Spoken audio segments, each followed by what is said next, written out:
हमारे ऊपर और जो रोजगार की लगातार तकलीफ कर सके। तो मेरे मित्रों, मेरे भाइयों, पहले कह दिया 25 रुपए बढ़ेंगे, लेकिन आज तक गन्ने का एक भी रुपया नहीं बढ़ा। हम इस बात को आपके सामने रखना चाहते हैं। लेकिन क्या कार्यक्रम था, किस तरह का प्रदर्शन था? देखिए, आज राष्ट्रीय नेतृत्व के आह्वान पर बरेली में हम लोग धरने बैठे हैं, क्योंकि ये देश में तानाशाही सरकार चल रही है। और जिस सरकार में आप बताइए, इतिहास में कभी ऐसा हुआ कि 142 सांसद निलंबित कर दिए गए। मोदी जी ने इतनी बड़ी संसद बनवाई है, और जब विपक्ष के सांसद उसमें बैठेंगे ही नहीं तो इतनी बड़ी संसद बनवाने का फ़ायदा क्या हुआ?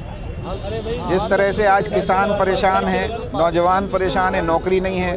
किसान एक तो वैसे ही उनकी फसल उजड़ रही है, जो बच रही है वो सांड खा जा रहे हैं। और इस सरकार को न किसानों की चिंता है, जो बेरोज़गार घूम रहे हैं, हर घर में बेरोज़गार बैठे हुए रोज़गार मांग रहे हैं, लेकिन ये झूठ बोलने के अलावा कोई दूसरा काम नहीं कर रहे हैं। महंगाई कहाँ से कहाँ पहुँच गई। और ये तानाशाही सरकार, जो सुप्रीम कोर्ट भी आदेश देता है तो वो भी पार्लियामेंट में अपनी संख्या बल के हिसाब से उसको भी बदलने का काम करते हैं, ऐसे नए नए कानून बना रहे हैं। तो हम सब लोग आज धरने पर बैठे हैं।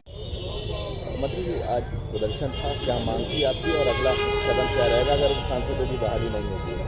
प्रदर्शन राष्ट्रीय नेतृत्व आदरणीय अखिलेश यादव जी के आह्वान पर था, और इसलिए था कि जो लोकतांत्रिक व्यवस्था खत्म हो रही है संसद के अंदर, जो लोकतंत्र का मंदिर है, वहाँ पे 142 सांसदों को निलंबित करना एक मजाक जैसा दिखाई पड़ता है।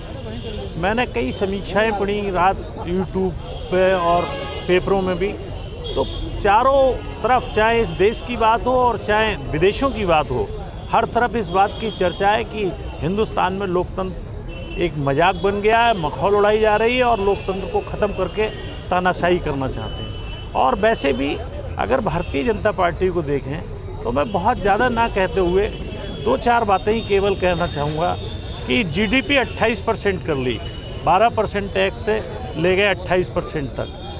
देश के बंदरगाह बेच लिए, हवाई अड्डे बेच लिए, रेल बेच ली, रेलवे स्टेशन बेच लिए, और